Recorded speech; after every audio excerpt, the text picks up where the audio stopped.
안녕하세요. 사연에 빠지다의 DJ 민영입니다. 오늘도 두 가지 사연 준비되어 있으니 끝까지 함께 해주시고요. 구독과 좋아요 버튼도 꼭꼭 눌러주세요. 그럼 오늘의 사연 함께 시작해 볼게요. 안녕하세요. 저는 황당하고도 답답했던 과거의 일을 뒤로한 채 새로운 마음으로 잘 살아가고 있는 여자입니다. 저에게는 3살 연하의 남자친구가 있었어요. 딱히 결혼에 대한 갈망이 없어서 20대를 그저 흘려보내 버리고 말았던 제가 30대 나이에 들어선 뒤에는 처음 만난 상대였죠. 저도 그렇고 남자친구도 그렇고 어느 순간부터는 약속이라도 한 듯이 자연스럽게 결혼을 전제로 서로를 만나고 있었습니다. 들어주시는 분들을 위해 편의상 남편이라고 칭하며 이야기를 이어가 볼게요. 둘 다 직장에 다니고 있었고요. 슬슬 결혼 준비를 하려고 서로 그렇게 생각을 하며 지내던 어느 무렵이었어요. 시어머니의 초대로 시댁에 밥을 먹으러 갔습니다. 참고로 시댁은 좀 한적한 동네에 위치해 있었어요. 좋은 의미의 여유로운 동네인 건 아니었고요. 대형 마트이든 병원이든 공공기관이든 그런 인프라가 구축이 잘 안 되어 있어서 어딘가 휑한 느낌이 들었어요. 매우 한적하고 조용한 동네였죠. 돌려 말하지 않아 본다면 집값이 좀 저렴한 위치였다는 뜻입니다.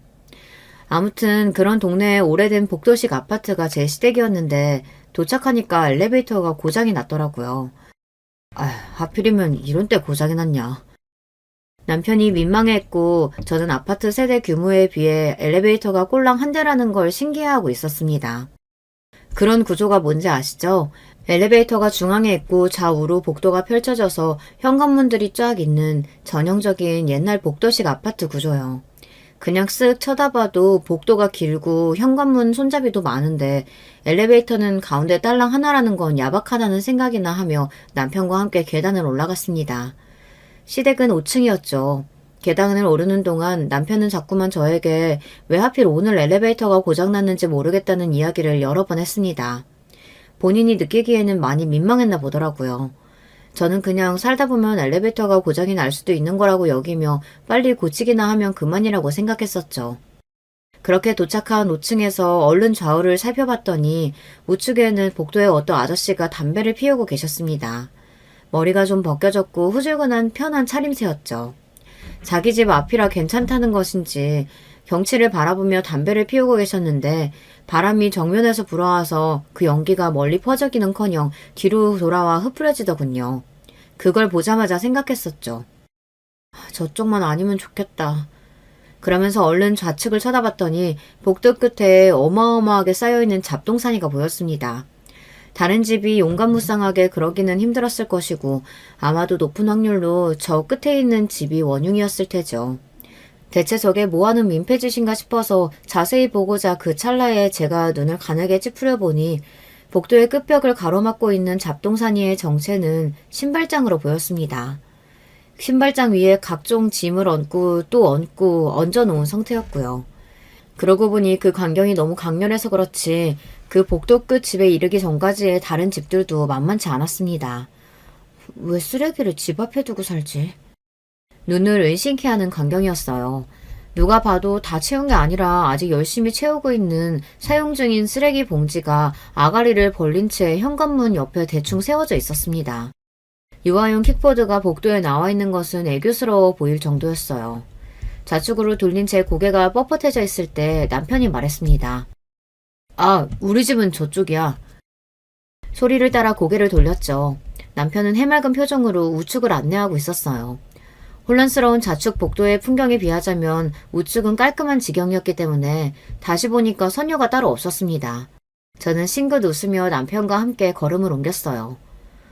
민폐스럽게 다 같이 쓴 복도에서 담배를 피우는 저런 아저씨 때문에 여기 집들 다들 힘들겠네. 그런 생각이 무심코 스치고 있을 때 남편이 걸음을 멈추며 당황했습니다. 어라, 아저씨! 당황한 남편이 막 담배를 피우던 참이던 그 아저씨한테 아는 체를 한 거예요. 그 아저씨도 깜짝 놀라시더군요. 저는 그때 생각했죠. 이웃이라서 인사를 나누는구나. 남편은 직장 근처에서 자취를 하고 있었지만 본가는 엄연히 여기였으니까요.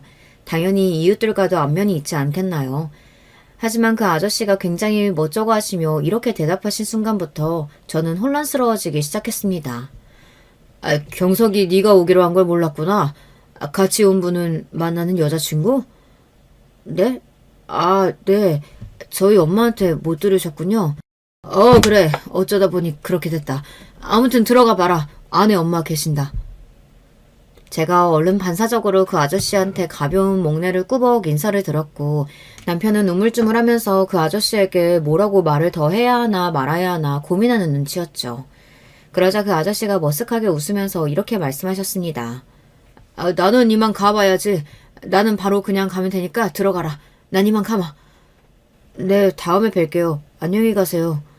그 아저씨가 후다닥 걸음을 옮기신 뒤 엘리베이터 앞에 서셨다가 고장이라는 걸 확인하시고 작게 쌍욕을 뱉으시며 계단으로 내려가시는 모습을 제가 보았습니다.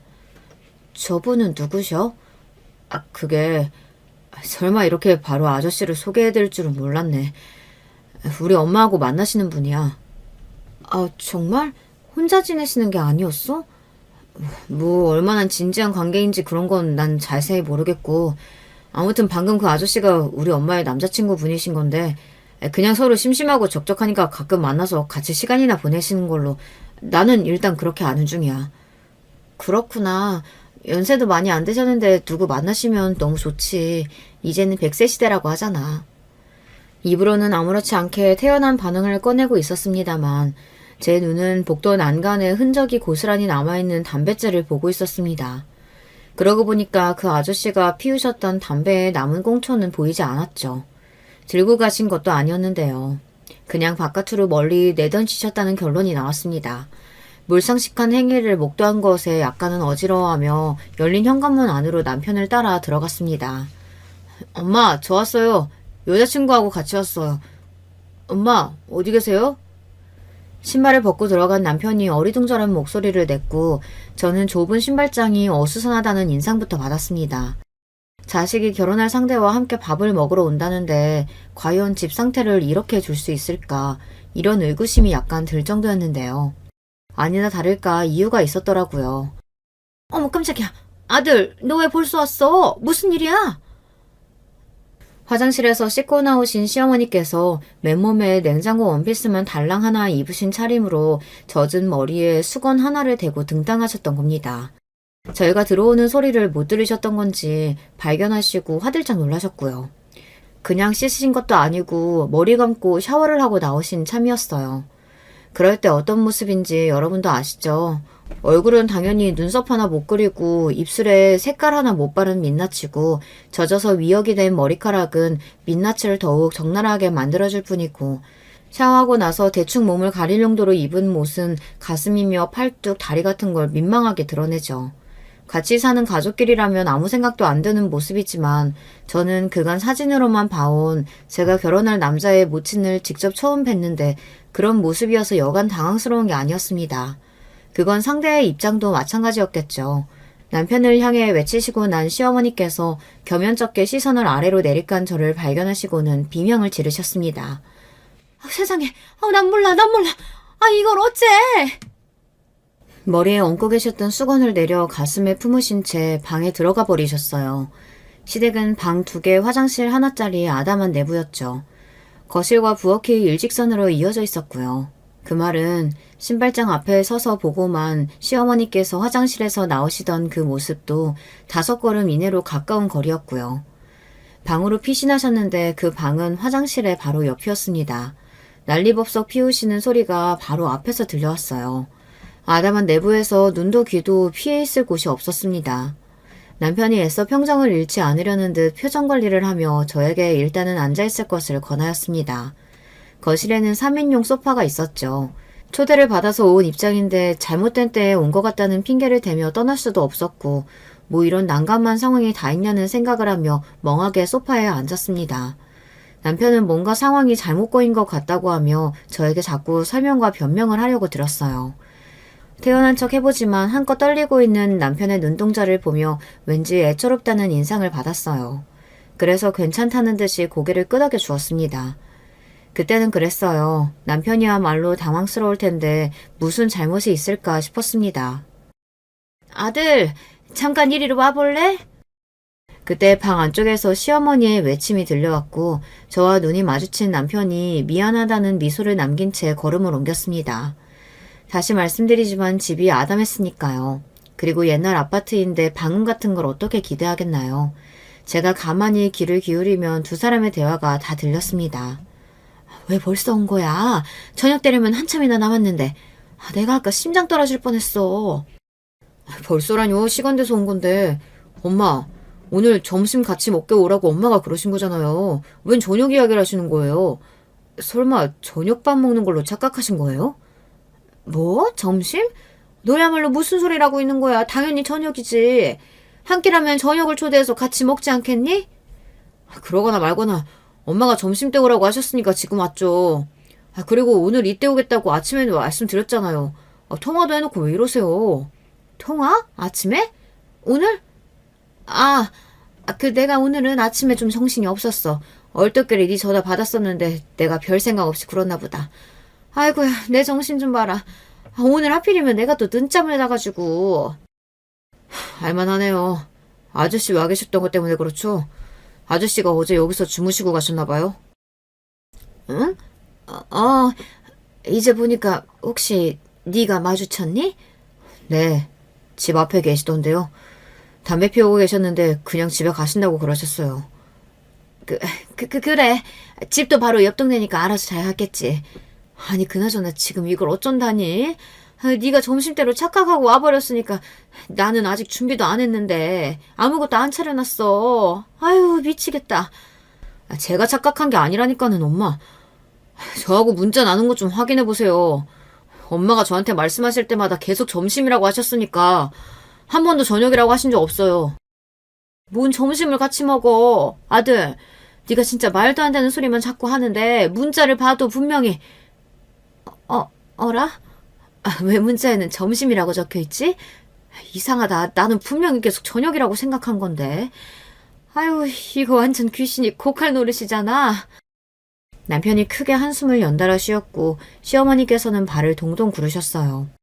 이제 상황이 어떻게 된 것인지 확실하게 알만하셨죠. 당혹스러운 오류는 이미 발생한 뒤였고 이제는 수습의 단계였습니다. 저는 생각했죠. 선택지는 두 가지밖에 없다고요. 아무래도 내가 이만 가봐야 하는 게 맞는 거겠지. 다음을 기약하면서 내가 이만 가보는 게 가장 이상적인 그림일 것 같고 그게 아니라면 혹시 밖에 나가서 식당 가자고 할 수도 있겠다. 근처 괜찮은 곳이 있으면 나가서 사 먹어도 될 테니까. 저는 이왕이면 제가 이만 일어나는 쪽을 보고 기대하며 점치고 있었습니다. 그랬기 때문에 방에서 남편이 나왔을 때 그런 뜻을 전하려고 했으나 설마 선수치기를 당할 줄은 몰랐어요. 자기야, 우리 엄마가 그러시는데 요새 이 근처에 괜찮은 식당이 있다네. 남편은 제 눈치를 살피면서도 큰 소리로 말했습니다. 제가 떠올렸던 두 가지 선택지 중 후자의 결과가 나온 듯 싶었어요. 그래? 나는 그냥 오늘은 날이 아닌 것 같아서 이만 가봐야겠다 싶었는데. 아니야. 지금 우리 엄마가 너무 미안해하셔. 아무것도 대접 못하고 보내면 절대 안 될 것 같다고 하시네.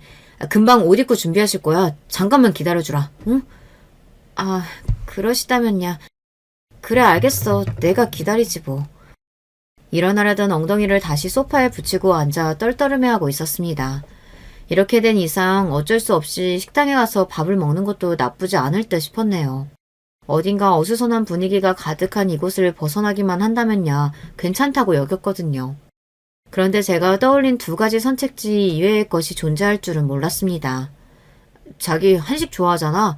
찌개 좋아하고 계란말이 같은 것도 좋아하고, 그치? 맞아. 나 그런 거라면 무조건 환장하고 잘 먹어.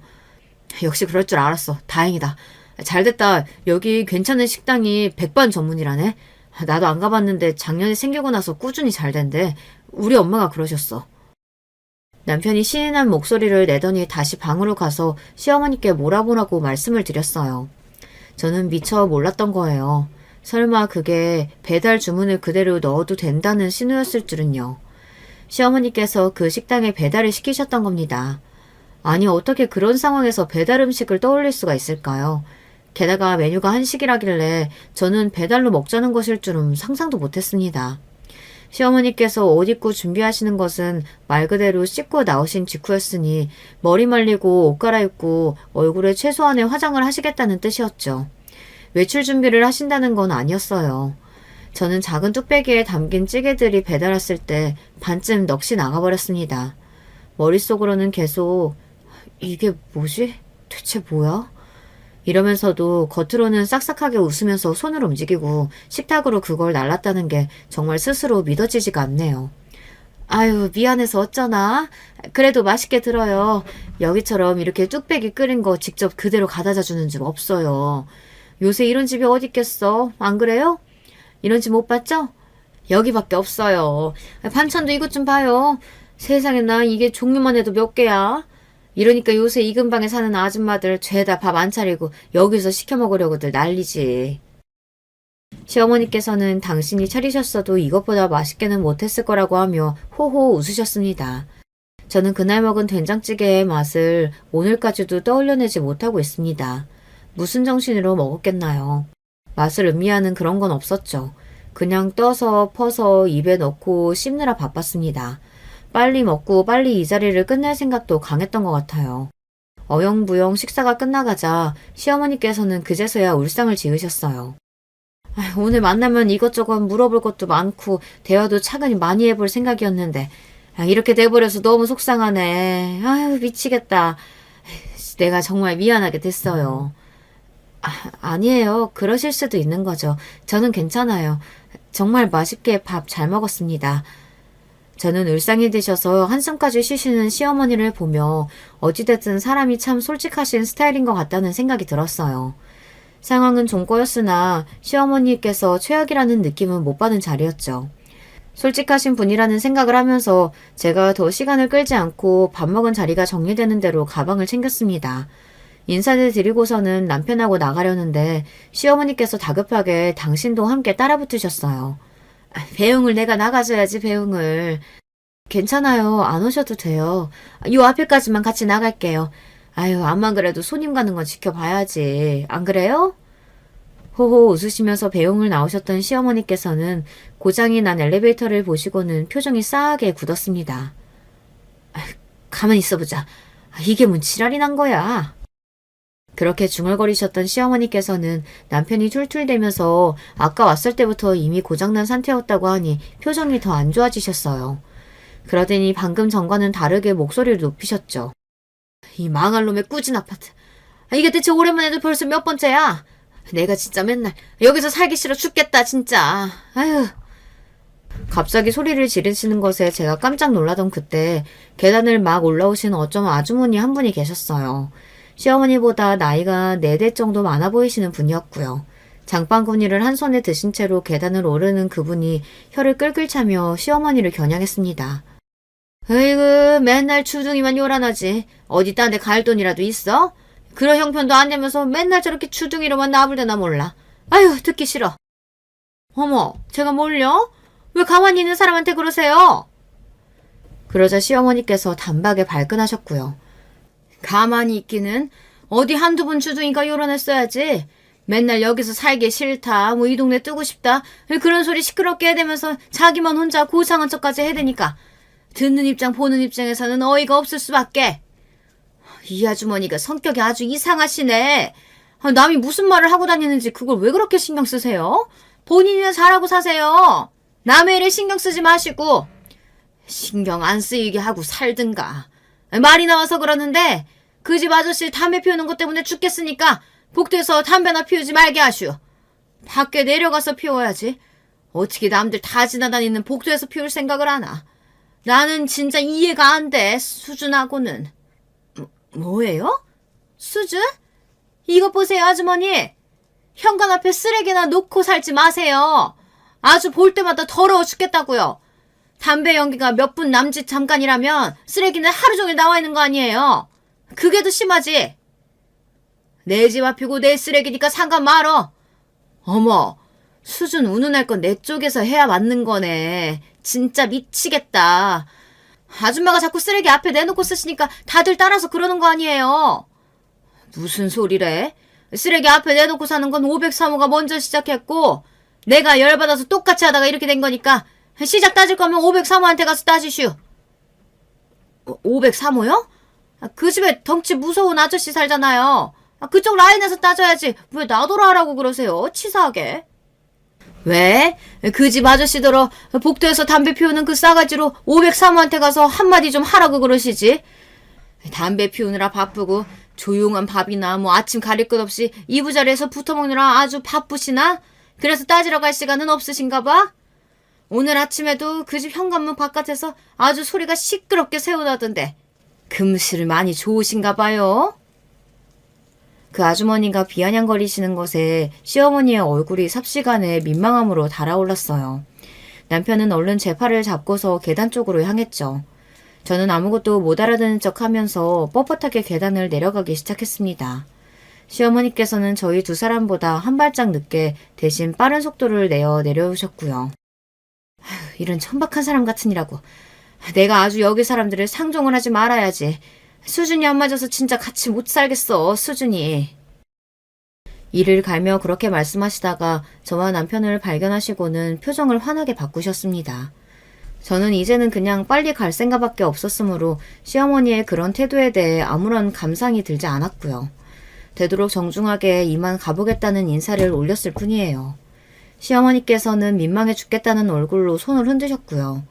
그런데 1층의 출입구를 향했을 때 발치에 뭔가 쌩하고 빠르게 지나가는 게 아니겠어요. 참고로 출입구에는 요즘 아파트처럼 보안 시스템이 없었고요. 그냥 개방되어 있는 형태였습니다. 그래서인지 바깥에서부터 뭔가 휙 들어와서 빠르게 1층 복도 안쪽으로 지나갔는데 시선을 돌려서 그 형체를 간신히 확인했더니 쥐였습니다. 진의 색깔에 크지 않은 쥐였어요. 쥐특유의 기다란 꼬리를 봐버린 것에 놀라서 심장이 막 벌렁거렸습니다.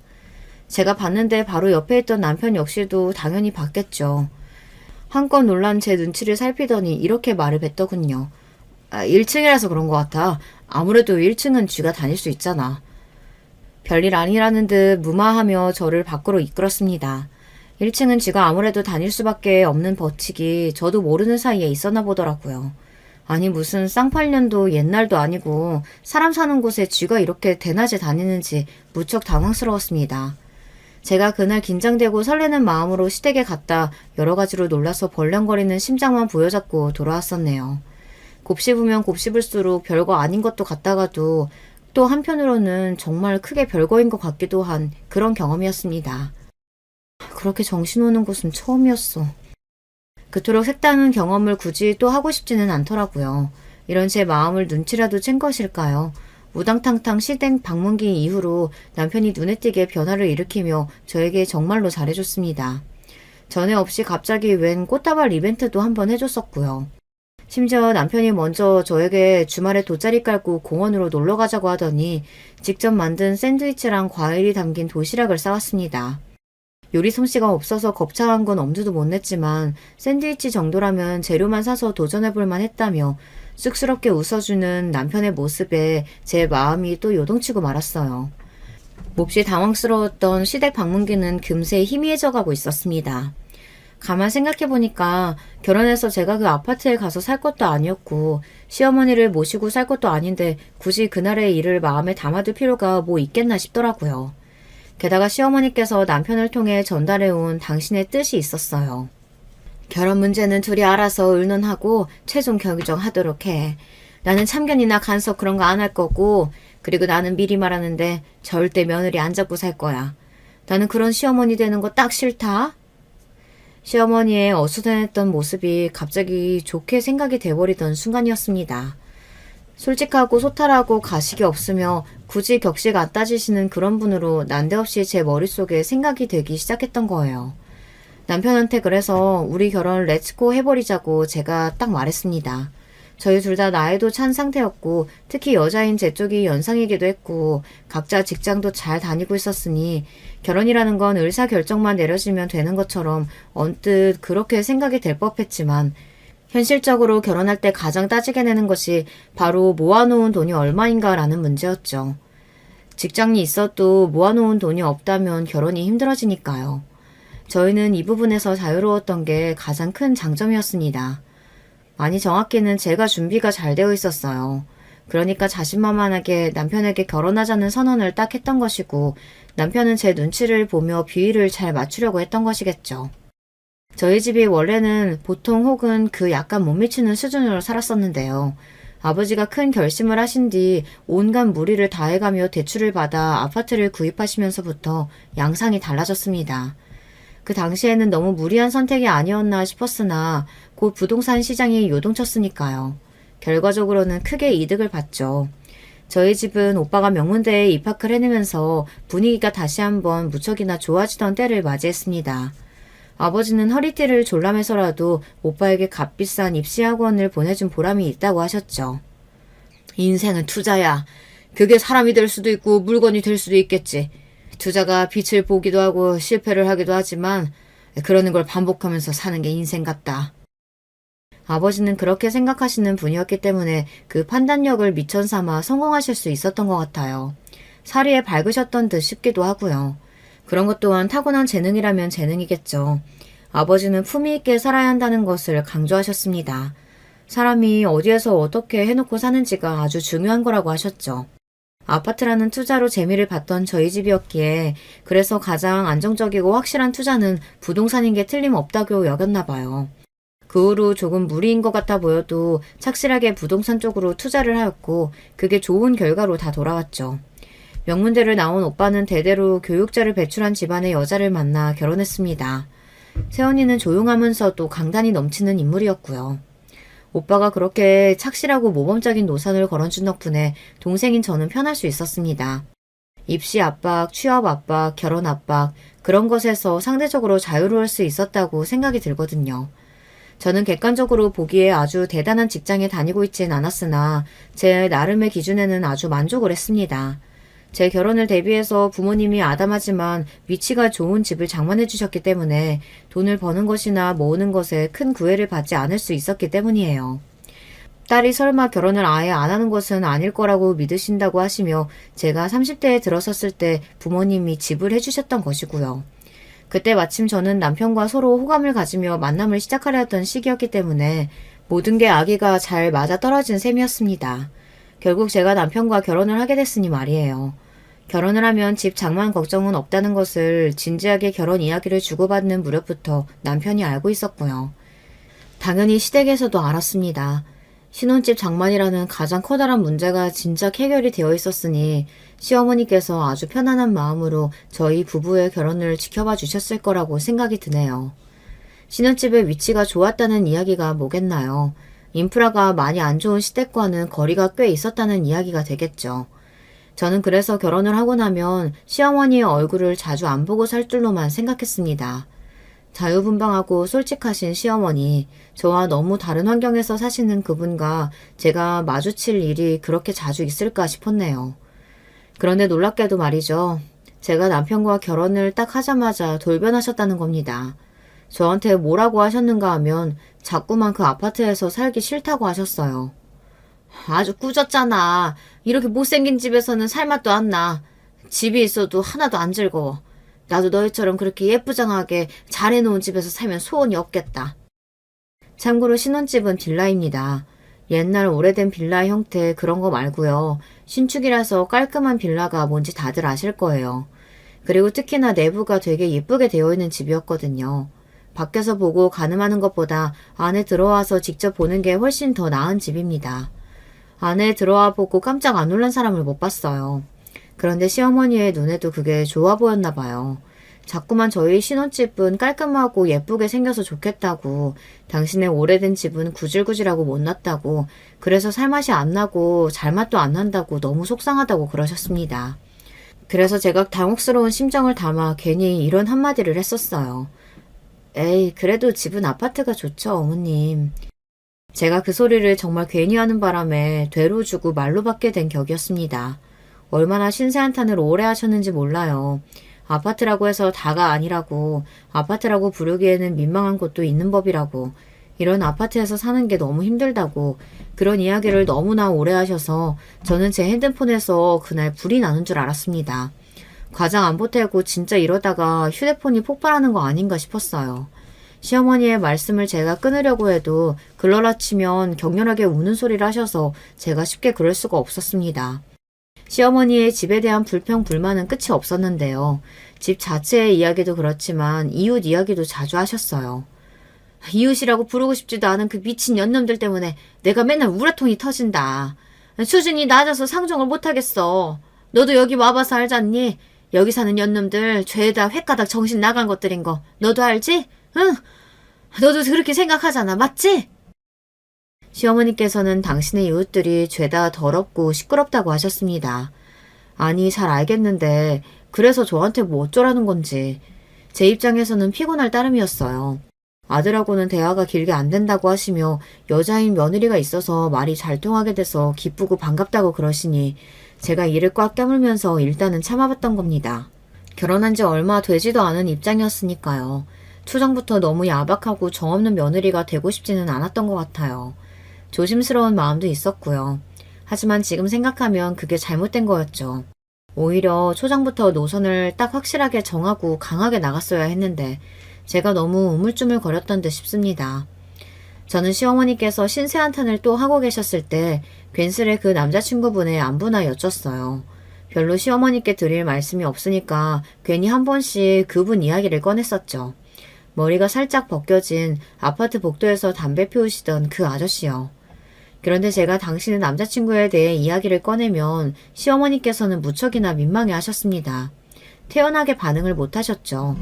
남편도 그분하고 어색하기만 했는데 가만히 생각을 해보면 그럴 법도 했습니다. 왜냐하면 두 분은 사귀기만 하시는 거지 혼인신고를 하실 것도 아니었고 그냥 적적하니까 만나시는 거였기 때문입니다.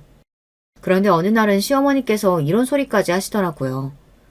나랑 그 사람도 말이야, 만약 좋은 집이 있었잖아? 그러면 이미 진작에 살림 합쳐서 살았을 거야. 워낙 사는 집구석이 거지 같으니까 안 합치고 그냥저냥 지내는 거지. 아, 그래요? 그러신 거였어요? 미처 몰랐네요.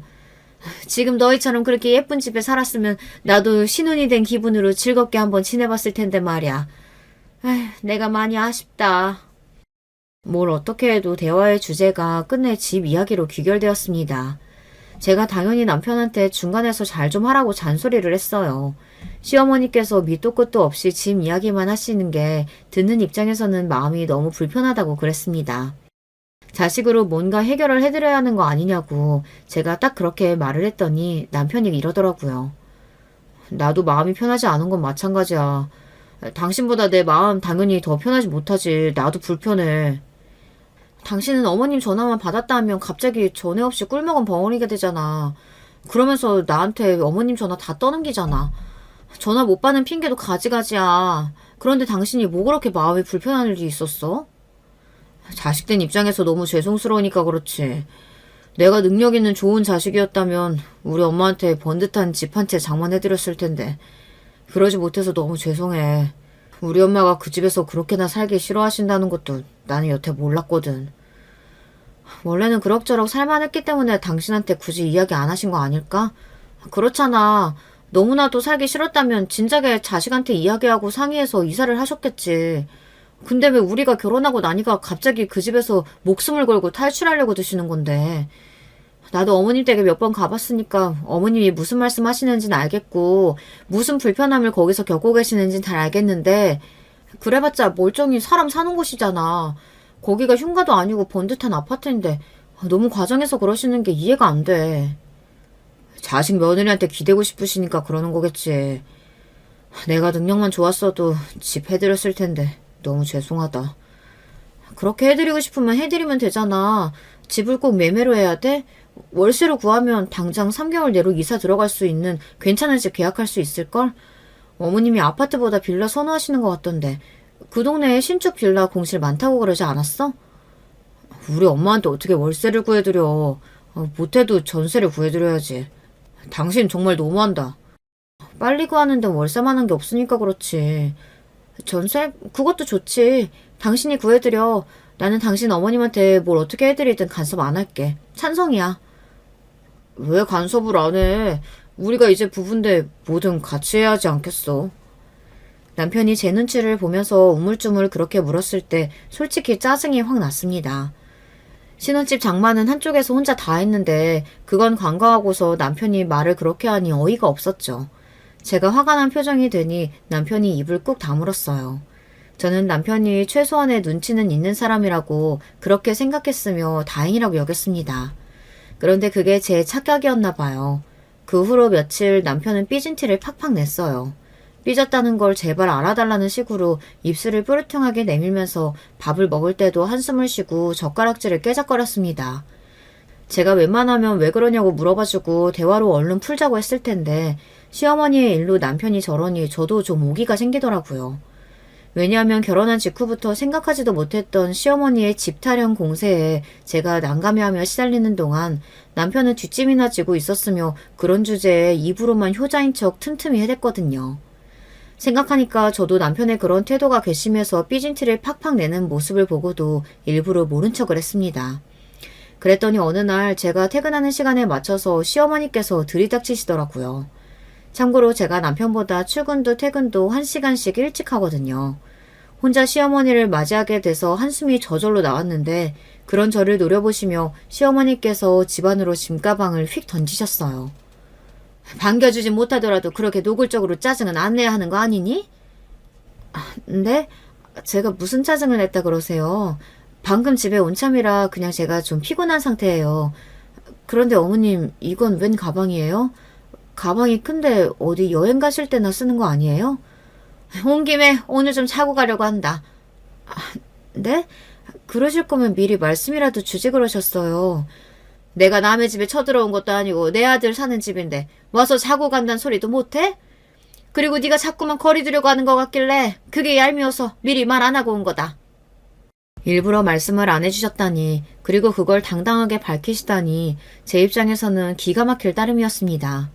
대체 왜 이러시나 싶었고 너무 피곤해서 그냥 남편이 올 때까지 아무것도 안 하고 싶었어요.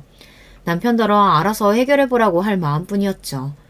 그런데 제가 화를 꾹 참는 얼굴로 있으니 시어머니께서 괘씸하다는 표정이 돼서 이러시는 게 아니겠어요. 네가 요새 내 아들한테 그렇게나 피도 눈물도 없이 굴었다며? 너 그렇게 안 봤는데 실망이다. 싹싹하고 수더분한 줄 알았는데 전혀 아니었구나. 자기 시애미가 사는 집에서 그렇게나 나오고 싶어하면 네가 먼저 며느리 된 입장으로 어머님 그럼 여기 들어와서 며칠이라도 같이 지내시죠. 이렇게 말을 꺼내야 하는 거 아니냐? 그리고 있는 것들이 더하다더니 어떻게 빈말이라도 한번 직구해주겠다는 소리를 안 하니? 너는 네 시애미가 얼마나 꾸진 집에서 사는지 다 봤으면서도 깔끔하고 예쁜 집에서 혼자 발 뻗고 편하게 잠이 오든? 내 아들은 불쌍한 엄마 생각해서 맨날 잠 설친다고 하는데. 이제서야 모든 게 이해가 되더라고요. 그러니까 시어머니께서는 처음부터 저한테 빌붙으실 작정이었던 것입니다. 집 문제를 턱하니 해결해오는 능력 좋은 며느리한테 기대서 당신도 집 하나 얻어내고 싶으셨던 거예요. 그게 아니라도 아들하고 같이 살고 싶다는 명목으로 신혼집에 들어와서 며느리한테 대접받으면서 그렇게 지내고 싶으셨던 것이었고요. 뭐가 됐든 간에 제가 당신의 아들하고 결혼하고 나면 절대로 이 전처럼 그렇게 살진 않으시고 싶으셨던 것이었어요. 하지만 그 바람을 왜 저를 통해서 그것도 일방적으로 이뤄내시려는 건지 그 염치 없는 면모에 헛웃음이 나왔습니다. 이제는 아예 저한테 삿대질까지 날리면서 훈계를 하시는 시어머니께 제가 똑바로 말씀을 드렸습니다. 어머님 아들이요? 맨날 쿨쿨 잘 자요. 코도 시끄럽게 불고요. 그 덕에 매일 잠 설치는 건 제 쪽이었네요. 그러고요, 어머님, 저한테 뭐 맡겨두셨어요? 왜 그렇게 당당하게 요구하시나요? 제가 보기에는 어머님이 맨날 욕하시는 그 아파트 사람들 수준이나 어머님 수준이나 똑같은 것 같은데요. 그러자 제 뺨을 치셨습니다. 태어나서 처음 뺨 맞고 나서 어이가 없어졌는데 시어머니께서는 표독스러운 미소를 지으며 짐가방은 더 안쪽으로 밀어두신 후 소파에 턱하니 앉으셨어요. 버티면 그만이라는 식으로 아주 당당하셨습니다. 실컷 지랄해 보라지. 나는 이제 이 집에서 잘 먹고 잘 쉬면서 잘 지내면 그만이야. 텔레비전을 켜시는 그 뻔뻔한 모습을 보며 천박하다는 표현이 떠올랐고요. 당신의 아들이 돌아오면 저 같은 건 더욱 납작하게 밟아줄 수 있다는 듯 미소를 의기양양하게 지으시길래 그냥 주거침입으로 신고를 해버렸습니다. 마침 근처에 순찰을 돌고 있던 경찰이 바로 와주었고요. 시어머니께서 기절할 때 놀라셨죠. 얼레? 웬 경찰이? 이보세요. 난 잘못 없어요. 나는 내 아들 보러 온 것뿐이에요. 내 아들 집이라고요. 아니요. 여기는 제 집입니다. 제 명의로 된 제 집이고요. 여기 이분은 막무가내로 제가 귀가하던 때에 맞춰서 들이닥치셨어요. 나가주십사 했는데 전혀 꼼짝을 안 하셨고요. 제가 경찰을 향해 정중하게 말하자 시어머니는 얼굴이 빨개졌습니다. 아니에요. 그러니까 여기는 내 며느리라고요. 얘가 내 며느리라니까요? 저는 시어머니를 일부러 안 쳐다봤고요. 경찰들이 난감해 하시더니 일단 시어머니를 집 밖으로 모시는 것까지 해드리겠다고 그러셨습니다. 제가 수고스럽게 해드려서 죄송하다 그러며 경찰분께 시어머니의 커다란 진가방도 드렸네요. 시어머니께서는 얼굴이 완전히 토마토처럼 익어서 발버둥을 치시면서 경찰 두 분께 이끌려서 집 밖으로 쫓겨나셨습니다. 저는 찬물을 마시면서 한참 속을 식히고 있는데 그러다 보니까 남편이 돌아왔죠. 당신, 우리 엄마 오셨는데 잘 모시지는 못할 망정 경찰에 신고를 했어? 정말 악마가 따로 없다. 당신이 이런 여자일 줄 몰랐어. 우리 엄마 너무 불쌍하신 분인데 그런 분한테 당신이 어떻게 그래? 우리 엄마 지금 상처 받을 대로 받으셔서 집에 울면서 돌아가셨어. 당장 가서 사과드려. 무릎 꿇고 정식으로 사과드리고 우리 엄마 모시고 와. 지금 당장! 남편이 어떻게 나오는지 보고 결정할 셈이었는데 그마저도 제가 너무 바보처럼 무른 생각을 했던 모양이었어요. 착한 게 장점인 줄 알았건만 그런 장점 따위 이런 순간이 되자 전혀 보이지도 않더군요. 저에게 명령조로 말을 하는 남편을 보며 해탈해졌고 이런 선언을 하는 것에 전혀 망설임이 따르지 않았죠. 개소리 하지 말고 너나 여기서 나가. 여기 내 집이야. 그리고 우리 아직 혼인신고 안 한 거 알지? 이혼 절차 밟을 것도 없이 그냥 여기서 끝내자. 주둥이만 나불댈 줄 아는 이 아가리 효자놈아. 뭐? 이혼? 끝내? 그게 무슨... 당신 왜 이러는 거야? 끝낼 것까진 아니잖아. 이러지 마. 뭘 이러지 마야. 너나 이러지 마. 네 엄마가 아까 나 엄청 세게 때렸거든? 여기 뺨 부은 거 보이지? 가서 진단서 끊고 고소 때릴까 싶은데 지금 네가 조용히 나랑 끝내주면 그것까진 안 할게. 남편은 그제서야 정신이 들고 후회가 들었는지 털썩 주저앉으면서 엉엉 울고 빌고 난리가 났습니다. 저는 시끄럽고 보기 싫으니까 당장 나가라고 했고요. 시어머니를 고소한다는 대목이 마음에 걸렸는지 남편은 일단 제 화가 풀릴 때까지 나가 있겠다고 했어요. 작은 가방 하나만 후다닥 싸서 떠나는 꼬라지가 웃기지도 않았습니다. 저는 당장에 용달 트럭을 불렀고요. 그 밤에 남편 짐을 싹 트럭에 실어서 시댁으로 보내버렸어요. 심상치 않은 걸 느끼고도 결혼을 한 바보 같은 행동을 후회하듯 제 결단과 행동력은 아주 빨랐습니다. 당장에 전화가 오더군요. 피곤한 밤이었고 당연히 전화를 안 받았습니다. 그러자 시어머니께서 구구절절 사과의 문자를 보내셨어요. 미안하다면서 그냥 허세를 부려본 것 뿐이라면서 그러시더군요. 답장 안 했고요.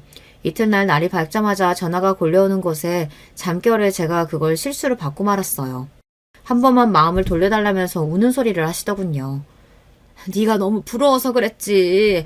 번듯한 집 있는 것도 부럽고 그럴 만한 능력 있는 것도 부럽고 그래서 나도 좀 어떻게 한번 그거 누려볼까 있을까 싶어서 그랬어.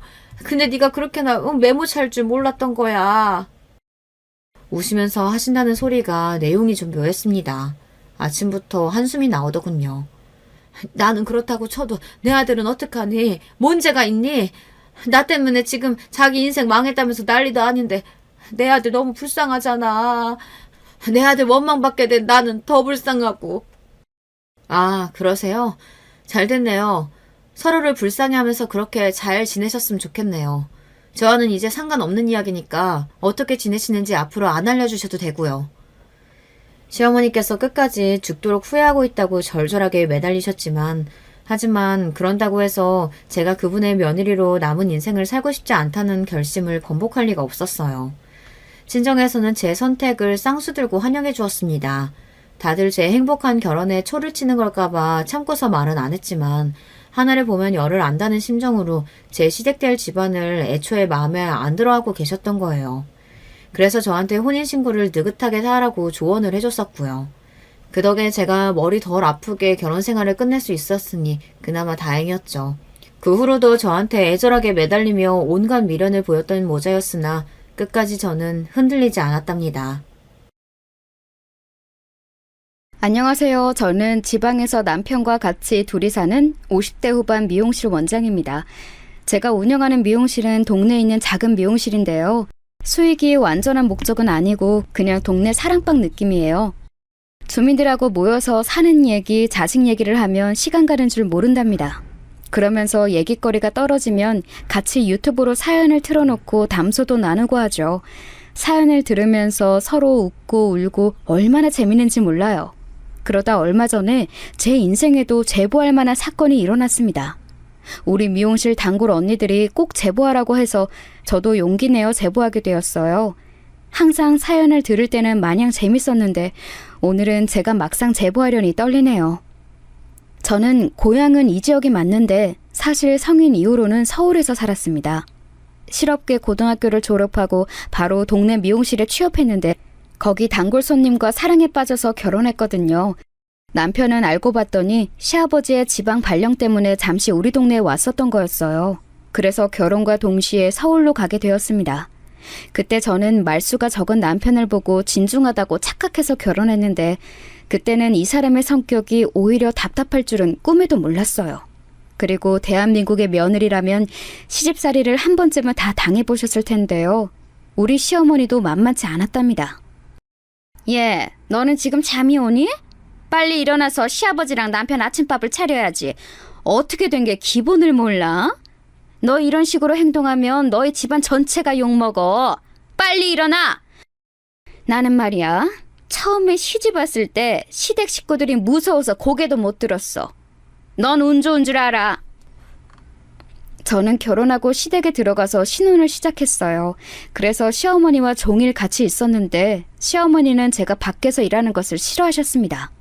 멀쩡히 미용실에서 일할 수 있는데 결혼하고 몇 년은 시댁에서 콕 박혀서 집안일만 해야 했죠. 아휴, 너는 집에서 이런 것도 안 배웠니? 먼지가 내 눈에 보일 정도면 얼마나 많은 거야? 너 아까 내가 바닥 걸레질 하라고 했는데 안 했지? 지금 하려고 했어요. 아까 아침 만들고 설거지 하느라 바빠서요. 지금 할게요. 잠시만요. 내가 시키기 전에 알아서 해야 할 거 아니야. 너는 내가 왜 이렇게 굼뜨니? 너는 내가 시어머니라 다행인 줄 알아. 마냥 못된 시어머니 만났으면 어쩔 뻔했어? 운 좋은 걸 천운으로 여겨. 시어머니는 심지어 자기는 상당히 괜찮은 시어머니라고 생각했어요. 그런 점이 저를 더 힘들게 했죠. 저는 고등학교를 졸업하고 바로 결혼해서 사실 집안일에 대해 익숙하지 않았습니다. 지금 생각하면 너무 어린 나이라 뭘 아는 나이가 전혀 아니었죠. 그래서 시어머니의 눈에는 하나부터 10까지가 다 모자란 며느리였을 거예요. 여보, 미안해. 그래도 우리 엄마가 사람이 나쁜 사람은 아니야. 이해해줘. 내가 잘할게. 엄마도 저러다 여보가 완전히 자기 사람이라고 생각 들면 잘해주실 거야. 그러니까 조금만 참자. 그리고 아이 낳으면 분가하기로 한 약속 내가 꼭 지킬게. 그 당시 저는 아이를 낳으면 따로 살자는 남편의 말을 아주 굳게 믿고 있었어요. 그래서 그날만을 기다리며 버티고 버텼습니다. 시어머니는 제가 요리하면 짜다, 싱겁다 뭐라 하셨고 빨래하면 깨끗하지 않다고 뭐라 하셨어요. 너 일부러 이렇게 만드는 거니? 이렇게 요리하라 해도 난 못하겠다. 어제는 무슨 한강처럼 국이 아무 맛도 안 나더니 오늘은 소금을 들이부은 거야? 이렇게 짠국이 세상에 어디 있니? 아유, 못 살아. 시어머니의 구박에도 저는 분가하는 날만 기다리며 참고 참았어요. 심지어 시어머니는 제가 임신했을 때도 집안일을 제대로 하지 않는다며 구박했습니다. 임신한 게 그렇게 대단한 일이니? 나는 네 남편 임신했을 때 너처럼 안 그랬어. 나는 말이야, 새벽 4시에 일어나서 시댁 식구들 아침밥 차린 사람이야.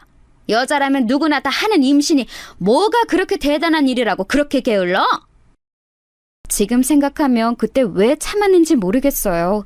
너무 제 나이가 어려서 그때는 시어머니의 말에 거역하면 아주 큰일이 나는 줄 알았답니다. 다만 속으로는 만약 내가 며느리가 생긴다면 절대 시어머니처럼 대하지 않아야겠다 다짐했죠. 적어도 저렇게 미운 말만 골라서 하는 시어머니는 되지 않으려고 했어요. 그리고 마침내 아이가 태어났습니다. 아이고, 아가 고생했다. 첫 손주가 아들이라니 내가 너무 기뻐서 회사에 자랑했어. 워낙 남아 선호 사상이 심한 시절이라 속으로 걱정했는데 다행히 첫 아이는 아들이었어요. 시아버지의 반응도 좋았고 저는 내심 속으로 이제 분가할 수 있으려나 생각했습니다. 하지만 그건 제 오산이었습니다. 아이를 낳고 분가는커녕 오히려 제 불행만 심해졌어요. 왜냐하면 장남이 태어나고 바로 시아버지가 돌아가셨습니다. 사실 시아버지는 말수가 정말 적으셔서 저랑 대화를 길게 나눈 적이 없으세요. 그래도 시어머니처럼 저를 괴롭히거나 그러지도 않으셨죠.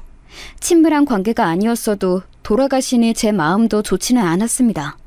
하지만 제일 괴로웠던 것은 시어머니였어요. 우리 아들, 엄마랑 이따 쇼핑 갈까? 엄마가 우리 아들 겨울코트 사줄게. 너희 아빠 돌아가시고 엄마가 적적해서 안 되겠어. 아니면 우리 근교로 여행이나 갈까? 시어머니는 시아버지가 돌아가시자 남편에 대한 집착이 더 심해졌습니다. 원래도 외동아들이라 남편에 대한 사랑이 심했던 시어머니였는데 시아버지가 없으니 그 집착은 날이 갈수록 심해졌어요. 심지어 제 아들인 손자한테까지 집착해서 엄마인 저를 험담하기도 했죠. 재영아, 네 엄마는 네가 추워서 얼어 죽어도 눈 하나 깜짝 안 할 것 같아. 아유, 아이 춥게 이렇게 다 벗겨놓으면 어떡해? 그치? 아유, 내 새끼 우리 아들 닮아서 너무 예쁘네. 할머니가 옷 입혀줄게요. 어머니, 재영이 태열 때문에 일부러 벗긴 거예요. 아이들은 너무 덥게 입히면 오히려 건강에 좋지 않아요. 병원에서도 그렇게 말했어요. 지금 네가 날 가르치는 거야? 네 남편은 내가 이렇게 키우는데 전혀 문제 없었어. 만약 이게 문제 있는 행동이면 우리 아들이 저렇게 멀쩡하겠어? 시어머니는 육아 방식에 대해서도 사사건건 트집을 잡으셨어요. 그럴 때마다 저는 남편에게 분가 얘기를 꺼냈는데 남편의 반응은 좋지 않았습니다. 엄마가 지금 아버지 돌아가시고 너무 슬퍼하시니까 자기가 조금 이해해주면 안 될까? 아이가 조금 크면 그때 분가하자. 지금 그래도 엄마가 우리 육아 많이 도와주시잖아. 어머님이 진짜 육아를 많이 도와주신다고 생각해? 자기야, 나 힘들어. 언제까지 이렇게 살아야 해? 그리고 분명히 결혼하기 전에는 시부모님 모시고 살 일 없다고 자기가 말했잖아. 나 똑똑히 기억하고 있어. 미안해. 세상 일이라는 게 우리 뜻대로 다 되는 거는 아니잖아. 내가 돈 많이 벌어서 자기 행복하게 해줄게. 나는 그래도 자기 사랑해. 아니, 분가하자는 얘기를 꺼내는데 무슨 소리를 하는 거야? 매번 뜬구름 잡는 소리 좀 그만해, 이 답답아. 남편의 우유부단하고 싫은 소리를 절대 못하는 성격은 정말 힘들었어요. 이런 남편은 이때 유독 저를 힘들게 했는데 무려 이 중요한 시기에 도박에 손을 대서 직장을 잃기도 했답니다. 세상이 저를 유독 괴롭히는 기분도 들고 너무 억울해서 저는 화병도 생겼어요. 그러나 위기를 기회로 활용하겠다고 저는 그런 남편 보고 집에 있으라고 하고 나가서 일하기 시작했습니다. 원래 미용실에서 일했으니 동네 미용실에서 일하는 것은 오히려 탈출구라고 느껴졌어요. 아유, 지영이, 너는 어쩜 새댁이 그렇게 싹싹해? 시어머니가 너무 좋아하시겠어. 안 그래도 그쪽 아버님 돌아가시고 외로워하지 않아? 우리 며느리도 지영이 같으면 얼마나 좋을까? 저는 집에 있는 것보다 이렇게 밖에 나와서 일하는 게 훨씬 좋아요. 할 수만 있다면 쉬는 날에도 일하고 싶다니까요. 그렇지. 원래 시어머니는 될 수 있으면 덜 봐야 좋은 거야. 나는 그래서 시어머니 죽고 나서 내 인생에 전성기가 왔다고 말하고 다니잖아. 손님들과 얘기하다 보면 시간 가는 줄 몰랐어요. 말 그대로 숨통이 트이는 기분이 들었습니다. 시어머니가 워낙 제가 밖에서 일하는 것을 싫어하셨지만 남편이 도박 때문에 직장도 잃었고 시아버지가 돌아가셔서 수입이 없으니 싫어도 크게 반대할 수가 없는 상황이었어요. 그 뒤로는 저도 시어머니께 할 말이 생기면 다 하게 되었습니다. 재영이 유치원에 일하는 엄마가 되게 적다고 하더라. 아무래도 엄마가 밖에서 일하면 애들 정서에 좋지 않아. 너도 적당히 일하고 집에서 남편 챙기고 아이도 돌보고 그래야지. 언제까지 그렇게 밖에서 일할래? 저도 밖에서 일하는 거 힘들어요. 그런데 어떡해요? 제가 밖에서 일 안 하면 당장 저희 무슨 돈으로 살아요? 저도 재영이 친구 성진이네 아빠처럼 돈 잘 버는 남편 있으면 일 안 해도 좋고 얼마나 좋겠어요. 뭐? 지금 우리 아들 돈 못 번다고 눈치 주는 거야? 왜 잘난 우리 아들 기를 죽여? 사람이 살다 보면 이런 일도 있고 저런 일도 생기는 거야. 누가 보면 너가 뭐 변호사라도 되는 줄 알겠다. 아휴. 어머니, 왜 화를 내고 그러세요? 저는 그냥 사실을 말한 거잖아요. 기분 나쁘셨으면 죄송해요. 그런 의도 전혀 아니었어요. 저 그럼 출근할게요.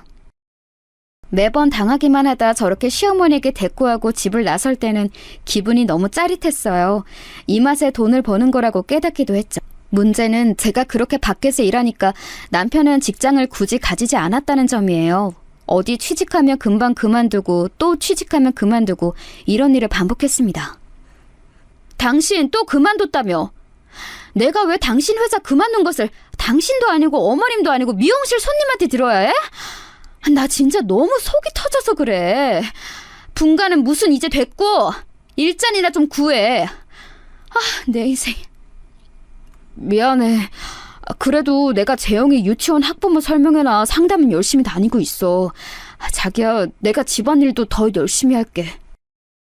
남편은 능력은 없어도 사람 하나는 착했어요. 제가 아무리 뭐라 해도 발끈하거나 그런 모습은 없었죠. 만약 저한테 도리어 뭐라 하는 성격이었으면 저는 저때 이혼했을 거예요. 또 조용하고 세심한 성격이라 육아도 많이 도와주었죠. 그런 남편의 모습에 저는 딸도 한 명 더 낳아서 아이들이 2명이나 생기게 되었습니다.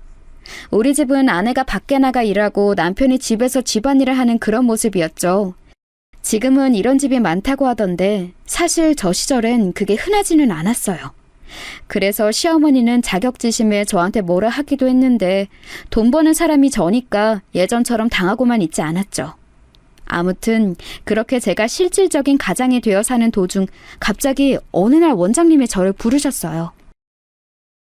지영아, 내가 이제 건강이 좋지 않아서 미용실을 닫으려고 해. 그래서 그런데 아예 미용실 영업을 종료하기보단 네가 원장 자리를 이어서 운영하는 거는 어떠니? 그래도 우리 미용실이 단골이 많아서 매출도 좋잖아. 지영이 너 덕분에 우리 미용실이 단골이 확 늘기도 해서 고맙기도 하고. 어머, 원장님. 제가 원장이 되면 저야 영광이죠. 그동안 너무 고생 많으셨어요. 제안 정말 감사합니다. 원장님이 건강이 안 좋아지면서 제가 그 미용실을 이어받아 운영하게 되었어요. 그러면서 그냥 직원으로 일할 때보다 훨씬 바빠졌습니다. 이번에도 못 내려와? 저번 설에도 바쁘다고 못 왔잖아. 우리 딸 얼굴을 이렇게 못 보니까 엄마랑 아빠 속이 타. 일하느라 그런 거라 이해는 하는데 속상한 건 어쩔 수가 없네. 내 새끼 얼굴도 못 보고 엄마가 너 온다고 요리도 많이 했는데. 미안해. 나도 문 닫고 가려고 했는데 미용실이 명절 때 이상하게도 바쁘더라고. 내가 대신 명절 대목 지나면 남편이랑 애들 데리고 꼭 내려갈게. 나도 엄마랑 아빠 당연히 보고 싶지. 언니랑 형부도 못 본 지 오래됐는데. 너 미용실하고 얼굴 너무 못 빼서 우리 딸 얼굴 엄마가 다 까먹겠다. 아니면 엄마랑 아빠가 보러 올라갈게. 원래 아쉬운 사람이 우물 파는 거야. 너 좋아하는 참조림이랑 밑반찬 만들어서 갈게. 아니야. 거기서 서울까지 언제 올라오려고. 됐어. 내가 진짜 꼭 내려갈 테니까 걱정하지 마. 엄마, 나 손님 왔다. 이따 또 전화할게. 미안해. 미용실이 일이 바빠지며 친정에도 잘 내려가지 못했어요. 실제로 거리가 멀어 안 그래도 친정은 명절 때나 되어야 내려갔는데 원장이 되니까 책임감이 생겨 더 내려가지 못했죠. 부모님도 그립고 제 고향이 그리워서 언제는 혼자 미용실에서 일하다 울기도 했답니다. 남들은 남편 하나 잘 만나서 평생 행복하게 고생이라고는 전혀 모르고 사는 사람도 많던데 제 인생은 왜 이런가 싶었죠. 시어머니 복도 없어서 저 모양이고 속상한 마음도 당연히 들었습니다. 하지만 한편으로는 제가 돈을 버니까 아쉬운 입장이 전혀 아니니까 좋기도 했어요. 그러면서 더 돈을 버는 것에 힘을 쏟았습니다. 미용실은 일주일에 딱 하루만 쉬었는데 그날도 저는 혼자 출근해서 청소하고 재료 주문을 하느라 바빴어요. 덕분에 돈은 많이 벌었는데 아이들에게 신경을 많이 써주지 못해서 미안했습니다. 우리 아들 오늘 졸업식이지? 엄마가 시간 나면 꼭 들를게. 졸업 축하해. 아빠가 이따 꽃다발 들고 갈 거야. 저녁에 우리 재영이가 좋아하는 패밀리 레스토랑 갈까? 가서 먹고 싶은 거 다 시켜. 엄마, 나는 진짜 괜찮아. 아빠가 대신 오잖아. 엄마는 바쁘니까 어쩔 수 없는 거 알아.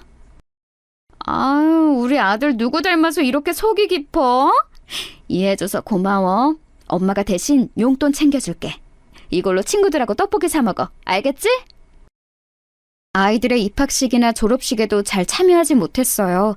그렇게 일하니까 돈은 많이 벌어서 좋기는 했습니다. 무엇보다 밖에 있으니 시어머니의 시집살이를 온전히 당하고만 있지는 않아서 좋았고요. 시간이 지나고 어느덧 장남은 대학생이 되었습니다. 딸과 달리 아들은 공부를 매우 잘했어요. 고등학교 때는 전교회장도 하고 아주 우수한 성적으로 학교를 졸업했습니다. 원장님, 이번에 아들 명문대 합격했다며? 아유, 좋겠어. 아들이 그렇게 조용하고 사고 안 치는 것도 부러운데 전교회장의 명문대까지 다 가졌네. 우리 아들도 원장님 아들처럼 모범생이면 얼마나 좋을까. 아유, 맨날 PC방에 가서 게임하게 바빠.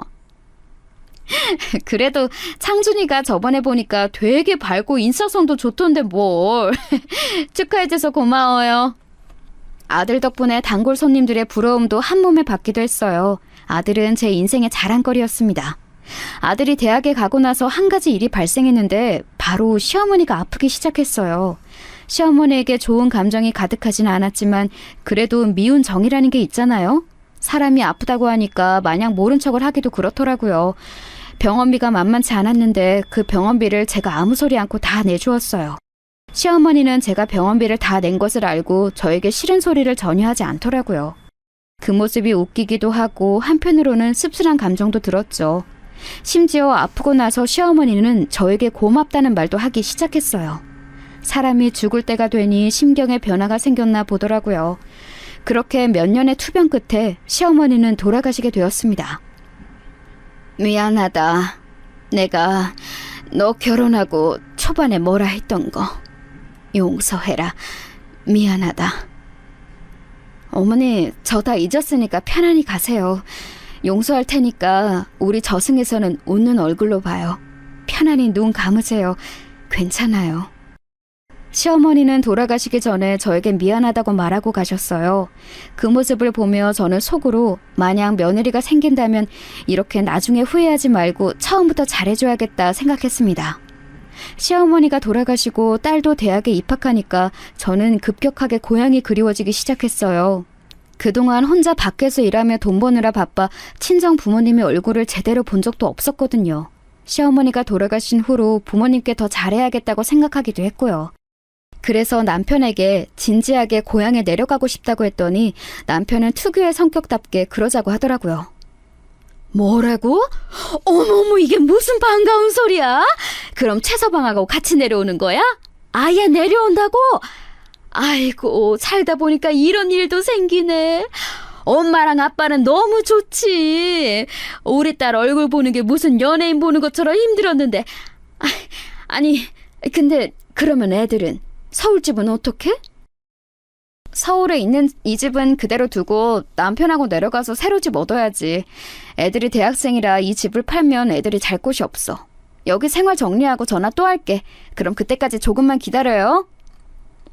저는 그렇게 서울에 있는 미용실을 정리하기 시작했어요.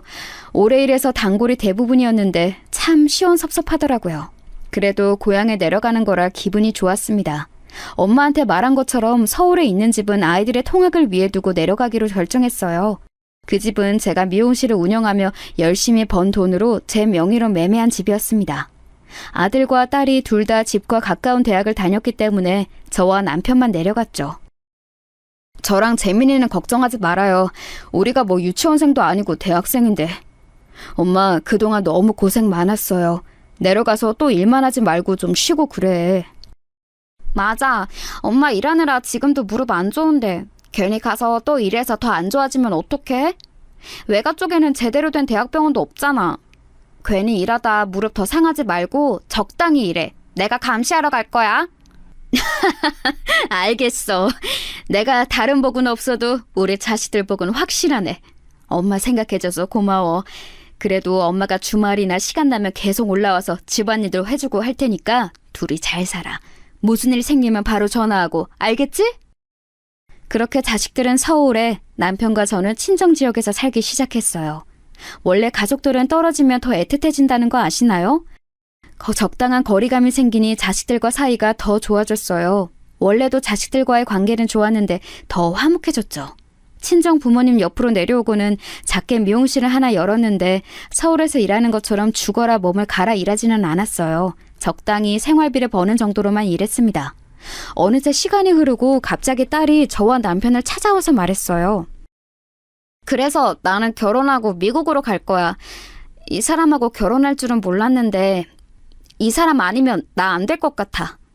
케빈이 박사과정을 미국에서 해야 하니까 거기서 나도 대학원 다니고 졸업하면 아예 자리 잡을래. 아휴, 재민아, 엄마 너무 당황스럽긴 하다. 우리 딸이 어린 나이에 결혼하는 것도 당황스러운데 사위가 미국인... 그래 뭐 너가 좋으면 좋은 거지. 그렇긴 한데 여보, 당신도 뭐 말이라도 해봐요. 본인들이 좋다는데 뭘 어째. 그래, 딸아, 축하한다. 이 양반아, 그게 끝이야? 애지중지 키운 딸이 미국 가서 아예 자리 잡고 산다는데 말이 그게 다야? 아휴. 엄마 왜 그래? 아빠 성격 엄마도 알면서. 어쨌든 그럼 다음에 올 때는 케빈도 데리고 올게요. 마침 외할아버지랑 외할머니도 한 번에 보여주면 되겠다. 딸의 남자친구가 미국인이라는 것은 저도 아는 사실이었어요. 그런데 그 미국인과 미국에서 결혼해서 살 거라는 것은 사실 상상하지 않았거든요. 남편의 말대로 본인들이 좋다는데 말릴 수도 없었죠.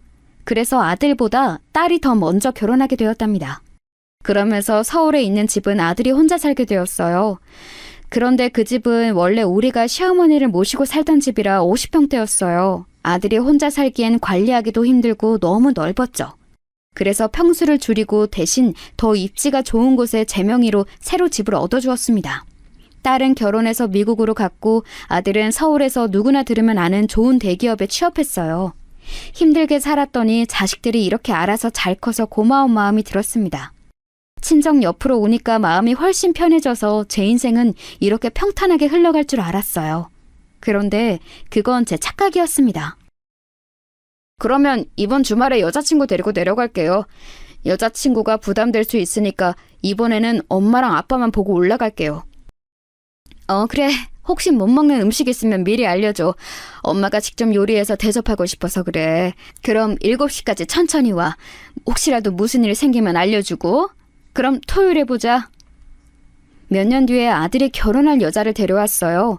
며느리는 아들과 비교해서 조건이 매우 좋지 않았어요. 명문대를 나와 대기업을 다니는 아들과 달리 며느리는 대학도 졸업하지 않았습니다.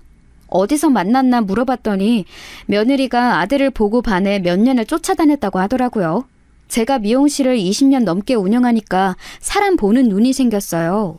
그런데 이런 말을 하기 좀 그런데 며느리는 첫인상부터 좋지 않았습니다.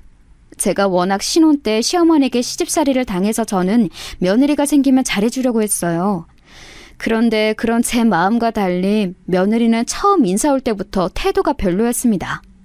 인사를 온다길래 남편과 같이 시장에 가서 장을 보고 심지어 미용실 문까지 닫고 요리해서 기다렸는데 입맛에 맞지 않다고 음식을 입에도 대지 않더라고요. 듣기로 고기를 좋아한다 해서 돼지랑 닭이랑 오리를 준비했는데 입맛에 맞지 않나 보다. 그럼 소는 먹나? 소고기 지금 사올까? 아니에요. 제가 원래 조금 까다로워서 괜찮아요. 먹을 게 별로 없네. 잔뜩 준비한 음식은 며느리의 입맛에 안 맞았는지 깨작거리더라고요.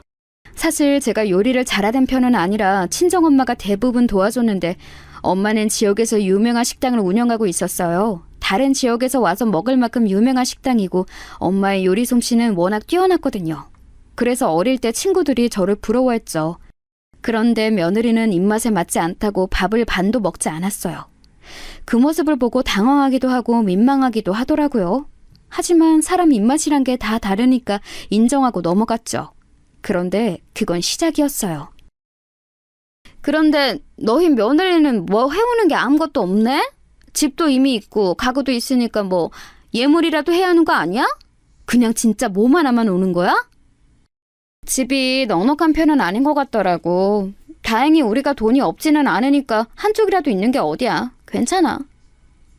너는 참 속도 좋다. 사실 너희 며느리가 재영이에 비하면 뭐가 잘났어? 외모도 능력도 집안도 다 네 아들이 우월하잖아. 뭐가 부족해서 그런 사람하고 결혼을 시켜? 아유, 언니, 아들이 좋다잖아. 어떡해? 나는 그리고 쟤네 결혼에 크게 신경 쓰고 싶지 않아. 본인들이 좋으면 된 거지. 나 신혼 때 시어머니한테 시집살이 당했던 거 알지? 그때 생각하면 그냥 미워도 눈 감고 넘어가고 싶어. 실제로 저는 며느리가 마음에 들지 않아도 뭐라 하고 싶지 않았어요. 하도 시어머니한테 당했던 기억이 커서 오히려 뭐든 해주고 싶었죠. 그래서 결혼할 때 며느리가 예단을 다 생략하고 정말 몸 하나만 와도 한마디도 하지 않았습니다. 아들, 그냥 네가 사는 집은 너 명의라고 해. 그리고 결혼식장이나 드레스 같은 거 선택할 때도 돈 생각하지 말고 하고 싶은 거 다 해. 엄마가 돈 낼 테니까 네가 내는 거라고 하고, 알겠지?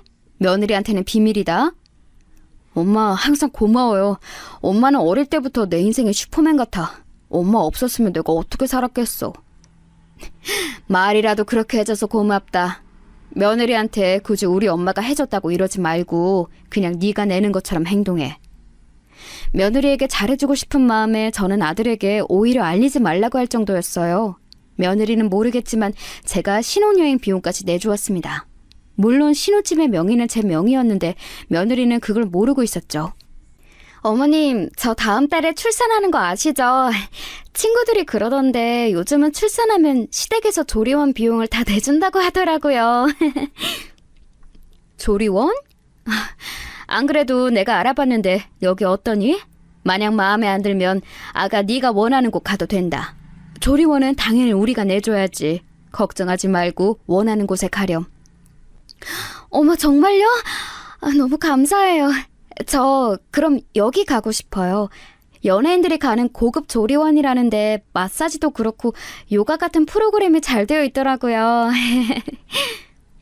며느리가 임신하고 출산할 때도 저는 최대한 지원을 많이 해주었어요. 조리원도 연예인들이 다니는 청담동에 있는 고급 조리원을 결제했고 출산 선물로 아주 유명한 유모차도 사고 며느리를 위해 명품 가방까지 사주었습니다. 어머님, 혹시 이번 주말에도 올라오실 수 있으세요?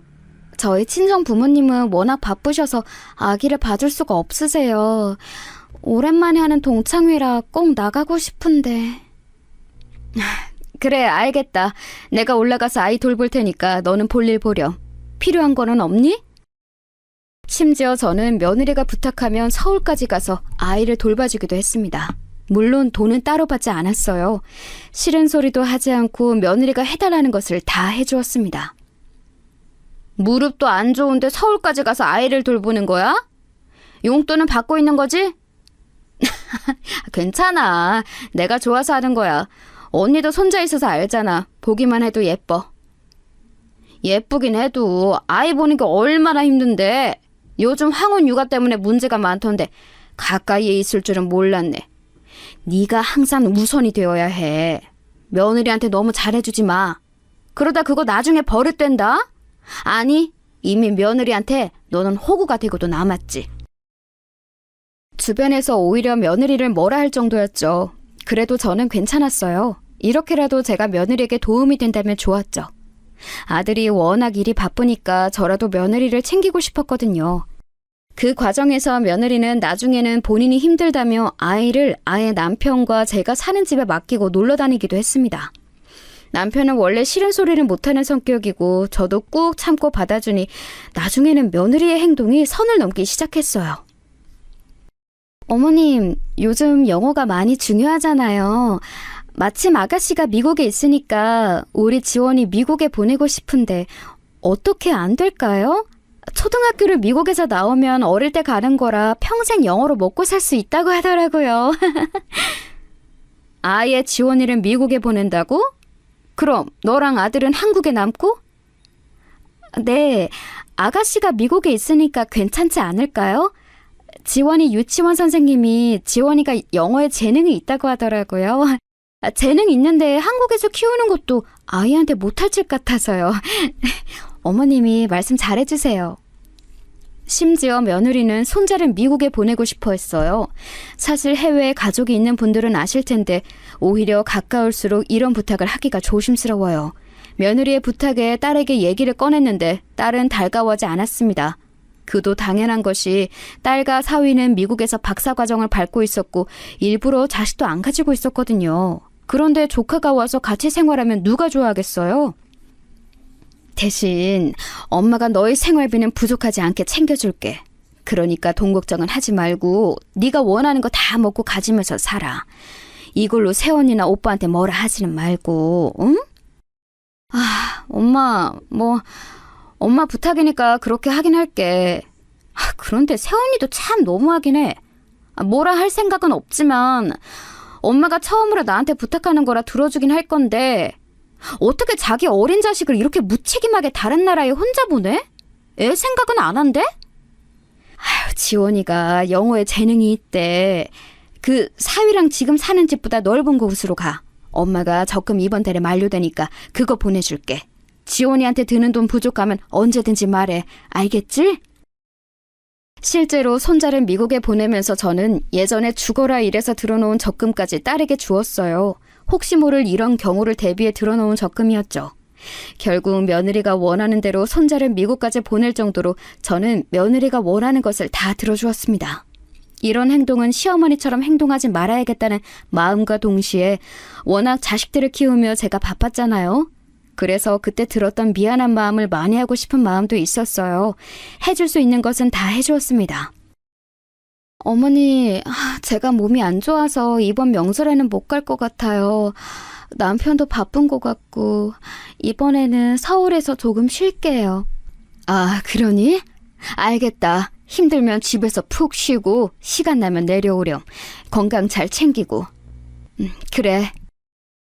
며느리는 심지어 얼굴도 잘 비추지 않았어요. 저처럼 일하느라 못 가는 상황도 아니었으니 저도 사람인지라 서운한 마음이 들었습니다. 하지만 저 때까지는 절대 티를 내지 않았죠. 그러다 사건이 발생하게 되었어요. 바로 그 사건이 오늘 제가 제보한 사연의 핵심입니다. 제가 미용 일을 하느라 종일 서 있어서 무릎이 안 좋은 상태였어요. 그만큼 돈은 많이 벌었지만 고질병으로 어깨도 안 좋고 몸이 성한 곳이 없었습니다. 그러다 어느 날 도저히 서 있을 수가 없을 정도로 무릎이 아프더라고요. 동네에 있는 정형외과와 한의원을 가도 큰 대학병원을 가라는 말을 할 정도로 무릎이 많이 상한 상태였습니다. 남편과 같이 서울에 가서 검사했더니 수술을 하라고 하더라고요. 수술하고 바로 움직이시면 안 돼요. 서울에 아는 분 없으세요? 수술하고 바로 지방에 내려가는 것보다 경과도 지켜봐야 하고 한 달은 머무르셔야 해요. 수술이 한 번에 끝나는 것도 아니라 거처를 알아보시고 오시는 게 좋을 겁니다. 의사는 서울에서 머무르는 것을 추천하더라고요. 무릎이 평생 안 좋기도 했고 이번 시기를 놓치면 어쩌면 못 걸을 수도 있다는 말에 저는 수술을 결정했습니다. 엄마, 그러면 우리 집에서 지내세요. 어차피 지원이도 미국에 갔고 저랑 아내만 집에 있잖아요. 저도 일하느라 바쁘고 집에서 편하게 지내면서 수술 받으세요. 제가 아내한테 따로 말할게요. 그래도 되겠니? 그럼 난 너무 고맙지. 엄마가 이제까지 우리한테 해주신 게 얼만데요. 당연히 이 정도는 해드려야죠. 그동안 오히려 받기만 해서 죄송했어요. 걱정하지 말고 편하게 머무르다 가세요. 아들은 제가 무릎 수술을 해야 한다고 하니 본인 집에 머무르라고 했어요. 처음엔 저도 거절하려고 했는데 그래도 서울까지 와서 수술을 받을 건데 한 명이라도 아는 사람이 있으면 좋으니 아들의 집으로 가게 되었어요. 남편은 지방에 있고 저는 아들의 집으로 갔는데 며느리의 표정이 좋지 않더라고요. 사실 제가 며느리한테 그동안 베푼 게 하도 많아 저도 어느 정도 기대를 했는데 며느리는 대놓고 싫은 티를 내서 민망했습니다. 내가 크게 거슬리게 하지는 않을 거야. 어차피 병원하고 가까워서 혼자 택시 타고 다닐 거고. 그러니 나를 챙기거나 그러지는 않아도 돼. 네, 어머니. 그런데 지켜야 하실 것이 조금 있으세요. 일단 저는 화장실 더럽게 쓰는 거 정말 못 참아요. 또 부엌은 웬만하면 들어오지 않으셨으면 좋겠어요. 그리고 남편하고 제가 잘 때는 웬만하면 조용히 해주세요. 부탁드려요. 며느리의 말에 사실 굉장히 당황했어요. 사실 이 집은 제 명의라 제 집이잖아요. 물론 며느리는 그 사실을 모르고 있었지만 설령 제 명의가 아니더라도 시어머니한테 저렇게 대할 수가 있나 싶었죠. 제가 그동안 시집살이를 했으면 몰라 그것도 아니었어요. 해줄 수 있는 것은 다 해주고 손자까지 제 돈으로 미국 유학을 보내주었는데 이렇게 나오니 섭섭한 마음이 들었습니다. 그래서 며느리와 저의 매우 어색한 동거가 시작되었어요. 저도 예전처럼 며느리에게 다 맞춰주지 않고 살갑게 대하지 않으니 며느리도 적잖이 당황한 눈치였습니다. 어머님, 이번 주말에 저희 친정 부모님이 오시기로 했어요. 혹시 주말에 집에 계실 거예요? 그럼 내가 어딜 가니? 안 그래도 무릎이 안 좋아서 여기 있는 건데 나보고 어디 나가라는 말이야? 저는 나가라고 한 적 없는데요. 그냥 집에 계실 거냐고 물어본 건데요. 친정 부모님이 집에 오시면 어머님도 불편하니까 미리 물어본 건데 왜 그렇게 반응하세요? 진짜 궁금해서 물어본 게 아니고 은근히 나가라고 눈치 주는 거 아니었니? 내가 오해했으면 미안하다. 그런데 내가 병원에서도 최대한 이번 달에는 조심하라고 해서 어디 나갈 수가 없어. 그럼 제가 나가야죠. 알겠어요. 며느리와 저는 날이 갈수록 냉랭한 분위기가 지속되었어요. 아들은 워낙 바빠 집에 오면 자기 바빴는데 차라리 아들과 둘이 있으면 마음이 편했습니다.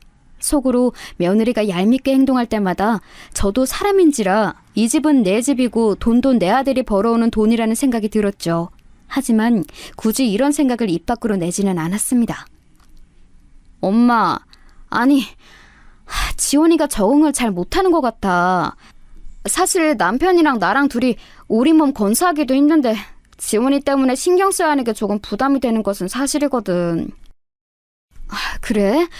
그럼 내가 며느리한테 말해볼게. 안 그래도 너랑 사위한테는 고맙고 미안한 마음밖에 없다. 설상가상으로 미국에 간 손자는 적응하지 못하고 있었어요. 그도 그럴 것이 어린 나이에 혼자 부모 없이 다른 나라에 가서 사는 게 쉬운 일은 아니잖아요. 그래서 며느리에게 조심스럽게 얘기를 꺼냈더니 매우 예민하게 반응하더라고요. 한 번에 적응을 잘하는 게 더 어렵죠. 그냥 아가씨가 우리 지원이 한국으로 보내고 싶어서 그런 거 아니에요? 지원이가 저랑 얘기할 때는 적응 잘하는 것처럼 얘기하던데요? 아무래도 엄마한테 직접적으로 말하기는 힘들 수도 있지. 아이가 혼자 미국에서 엄마 없이 생활하는 게 쉬운 일은 아니잖니. 혼자 힘들어할 수도 있단다. 그러면 지원이 다시 한국으로 부르자는 말씀이세요? 그럴 거면 처음부터 미국에 보내라고 하지 말지 그러셨어요. 겨우 가서 적응하려고 하니까 다시 데리고 오고 아이 정서에도 좋지 않아요. 일부러 그러는 게 아니고 지원이 때문에 딸하고 사이가 불편하니까. 아휴, 알겠다. 며느리가 너무 예민하게 반응해서 결국 손자는 미국에 그대로 머무르게 되었습니다. 이 사건 이후로 며느리는 더 저에게 쌀쌀맞게 대하기 시작했어요. 그러다 사건이 하나 발생했는데 제가 무릎 수술을 무사히 마치고 집에 내려갈 준비를 할 때였어요. 마침 수술의 경과가 좋아 약속한 한 달이 지나자 바로 내려가게 될 정도로 상태가 좋은 편이었죠. 남편에게 사실을 알리고 집에 갈 생각에 기분이 좋았는데 며느리가 어느 날 아침에 저를 거실로 부르더니 기가 막힌 얘기를 시작했습니다. 어머니, 이번 주말에 내려가시죠. 그동안 고생하셨어요. 이거는 어머니가 우리 집에 한 달간 계실 동안 쓰셨던 내역이에요. 간병비랑 생활비, 기타 등등 다 합쳐서 저한테 1,000만 원 주시면 돼요. 뭐? 이게 뭐니? 설명을 자세히 해봐. 지금 나한테 1,000만 원을 너한테 주라는 말이야? 제가 그동안 어머님 집에 계실 때 청소랑 빨래도 배로 하고 요리도 더 하고 쓴 시간과 돈을 계산해봤어요. 그랬더니 이 정도 나오더라고요. 사실 돈이 더 들었을 텐데 그래도 어머님이니까 1,000만 원으로 계산할게요. 순간 저는 피가 식는 기분이 들었습니다. 그동안 며느리가 아들과 결혼하고 제가 며느리에게 선물을 준 돈만 해도 1,000만 원보다 훨씬 많은 돈이 들어왔거든요.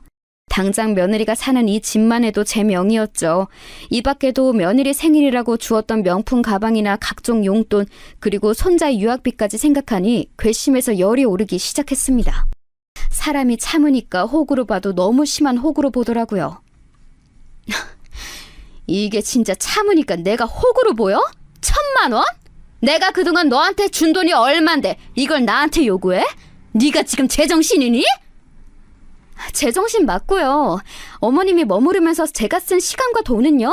저도 할 만큼 했잖아요. 그리고 그렇게 받는 것을 원하면서 주신 건 줄은 몰랐네요. 그렇게 따지면 이 집은 내 명이야. 너 내 집에서 당장 나가. 그동안 참고 참았는데 해도 너무하네. 청구서? 이게 무슨 망언이야? 너 딱 기다려. 내가 결혼하고 쓴 돈들 다 청구할 거야. 네? 지금 뭐라고 하셨어요? 이 집이 어머님 명의라고요? 일부러 아들한테 알리지 말라고 했는데 네가 괘씸하게 이렇게 나올 줄은 몰랐지. 이건 내 집이야. 1,000만 원이 아니고 너는 나한테 몇 억을 줘야 해. 지금 줄 거 아니면 당장 나가. 경찰에 신고해서 주거 침입죄로 쫓겨나기 싫으면 당장 나가. 며느리는 믿을 수 없다는 표정을 지었어요. 경악한 표정으로 다급하게 아들에게 전화를 걸더라고요. 저는 순간 욱하는 마음에 온몸이 부들부들 떨리기 시작했죠. 아들과 전화를 끊은 며느리는 굉장히 당황한 얼굴이더라고요. 청구서? 너 말 잘했다. 그러면 네 아들 미국 유학하며 쓴 돈 얼만지 알아? 그거랑 네가 내 집에서 산 기간의 금액, 또 내가 너한테 준 명품 가방과 각종 용돈들 다 청구할 테니까 그렇게 알아. 어머님, 죄송해요. 제가 잘못 생각했어요. 그냥 제가 잘못 생각했던 거예요. 죄송해요. 며느리는 급기야 울며 저에게 빌기 시작했어요. 저는 아랑곳하지 않고 아들에게 전화해서 상황을 알렸습니다. 내가 내 집에서 머무르는 것도 이렇게 눈치를 봐야 하는 거니? 한 달 집에 있었다고 나한테 청구서를 내미는 미친 며느리를. 나는 둘 생각 없다. 너도 짐 싸서 오늘 안에 네 아내 데리고 나가. 미국에 있는 네 아들도 한국으로 보낼 테니까 알아서 해라. 어머님, 죄송해요. 제가 잘못했어요. 아들에게 전화해서 따지니 며느리는 제 바지가랑이를 붙잡고 빌기 시작했어요. 저는 그런 며느리가 꼴도 보기 싫더라고요. 며느리를 이끌고 대문 밖으로 끌고 나갔어요. 엄마, 제가 죄송해요. 저도 아내가 저렇게 엄마한테 미친 짓을 할 줄은 몰랐어요. 죄송해요. 제 앞에서는 항상 엄마한테 잘하는 척 연기해서 이렇게 행동할 줄은 전혀 몰랐어요. 아들도 전화로 저한테 계속 죄송하다고 하고 며느리는 문 밖에서 한참을 죄송하다고 하더라고요. 그렇게 저는 아들이 퇴근할 때까지 며느리를 집에 들어오지 못하게 막았습니다. 퇴근한 아들과 들어온 며느리는 저에게 무릎 꿇고 사정하기 시작했어요. 당신 제정신이야? 우리 엄마가 그동안 당신한테 해준 게 얼만데 사람이 이래도 되는 거야? 나는 당신이 이런 사람인 줄 몰랐어. 이럴 거면 이혼해! 아니야, 내가 잘못했어. 어머님, 제가 죄송해요. 제가 다 잘못했어요. 저 다시는 안 그럴게요. 한 번만 봐주세요. 그동안 내 앞에서는 그렇게 우리 엄마한테 잘하는 척 하더니 그게 다 가식이었다는 거잖아. 나 소름 끼쳐. 어떻게 이럴 수가 있어? 여보, 진짜 오해야. 어머님, 제가 진짜 잘못했어요. 저 이혼당하면 못 살아요. 제발 봐주세요. 어머님, 제발요. 아들이 이혼하자는 얘기를 꺼내자 며느리는 더 납작 엎드려서 빌기 시작했습니다. 마음 같아서는 그대로 이혼시키고 제가 며느리에게 베푼 돈을 다 받고 싶었어요. 하지만 아들을 보니 마음이 또 약해지더라고요. 그리고 무엇보다 손자가 걸리더라고요. 미국에서 공부하느라 정신없을 텐데 부모가 이혼하면 어쩌겠어요. 결국 지금은 이혼 상태는 아닌데 며느리가 한 번만 더 선을 넘으면 언제든 이혼하기로 한 상태입니다. 그 이후로 며느리는 꼬박꼬박 저에게 전화도 하고 바쁘다는 핑계로 오지 않던 우리 집도 자주 찾아오고 있어요. 어머님, 제가 어머님 좋아하시는 홍시 사왔는데 드셔보시겠어요? 그리고 이건 백화점에서 산 홍삼이에요. 어머님 기록 약해지시면 안 되니까. 예전처럼 제가 살갑게 굴지 않으니 똥 마려운 강아지처럼 눈치를 보는데 아직은 그걸 저도 즐기고 있답니다. 여기까지가 제가 준비한 사연인데요. 재밌게 들으셨나요? 저는 너무 통쾌하고 그동안 참았던 괘씸함이 다 해소되어 얼마나 즐거운지 모릅니다. 며느리가 제 신경을 거슬리면 바로 그때 이혼시키려고 해요. 여러분, 제 사연 들어주셔서 감사합니다. 다들 저처럼 참지 말고 사시길 바랄게요.